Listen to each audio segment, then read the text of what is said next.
आज इस press conference का पर्पज समाजवादी के सांसद रामजी लाल सुमन के द्वारा जो अभद्र और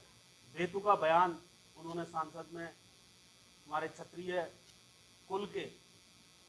सम्मान, सिरमौर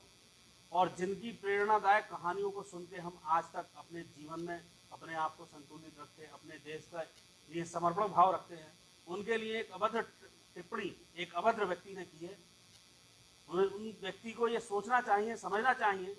मैं तो इस बात को लेकर यही कहूँगा कि ये समाजवादी के नेताओं का अपनी हार को लेकर समाज में एक तरफ एक कोने में जो समाज ने भारतीय राजनीति ने उन लोगों को कर दिया है, उसका डर है, उसके डर के बौखलाहट में अपनी खोई हुई जमीन को वापस पाने के लिए इस तरह के अनर्गल बयान आए दिन वो देते रहते हैं।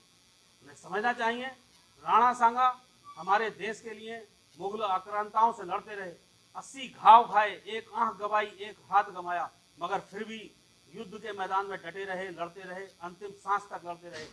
और उनका एक एक घटना, एक एक लड़ाई का मोटिव आज तक हमारे देश के राजपुताना राइफल्स हो, चाहे हमारे देश की जो भी सेनाएं हों, वो उनको अपनी स्मरण में लेके उससे लड़ना सीखते हैं, साहस को वापस खड़ा करते हैं।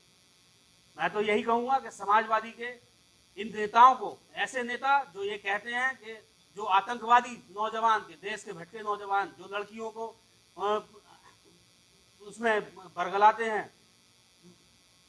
लव जिहाद में और उन्हें धर्म परिवर्तन करते हैं, उन लोगों को कहते हैं भटका हुआ नौजवान। जो सेना पे पत्थरबाजी करते हैं उन्हें कहते हैं भटका हुआ नौजवान। और जो राम मंदिर के भक्तों पे चलवाते हैं गोलियां, जो राम मंदिर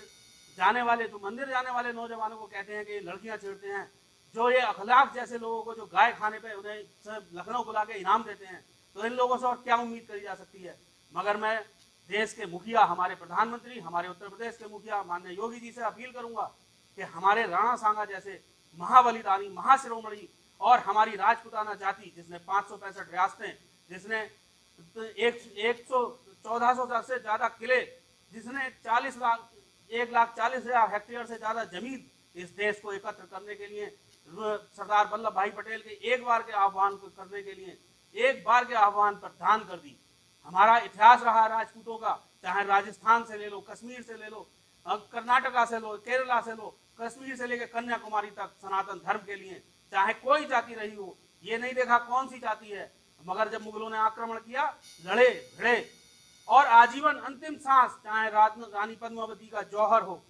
महिलाओं ने त्याग किए, रानी लक्ष्मीबाई हो, चाहे झलकारी बाई हो। हमारे यहाँ तो पुरुष नारियों की अनगिनत संख्या है जिन्होंने मुगलों से लड़े, अंग्रेजों से लड़े और लड़ते रहे, क्षण क्षण अपना तिल अपना समाज, अपने बच्चे, अपना राज,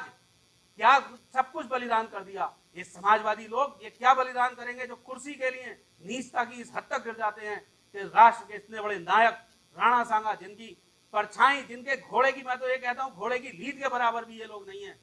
ये लोग ये अभद्र भाषा करेंगे और उसके बाद अभद्रता करने के बाद ये कहते हैं मरते मर जाएंगे, माफी नहीं मांगेंगे। अरे महामूर्ख, तेरी माफी मांगने लायक तू नहीं, तूने जो किया है शर्म आनी चाहिए। मैं तो कहता हूँ इनके मुखिया अखिलेश यादव को जैसे पार्टी से बाहर करें और समाज से बाहर करें ऐसे मूर्ख लोगों को जो पार्टी में रख रखा है। इसीलिए ये पार्टी अंतिम पायदान पर पहुंच गई और आने वाले समय में राजपूत समाज, सनातन समाज, जिसके रक्षा करने वाले श्रोमणियों के लिए ये अभद्र भाषा की टिप्पणी करते हैं, ये पूरा सनातन समाज इन्हें अंतिम पायदान पर पहुंचाएगा। पब्लिक टीवी, आपकी आवाज।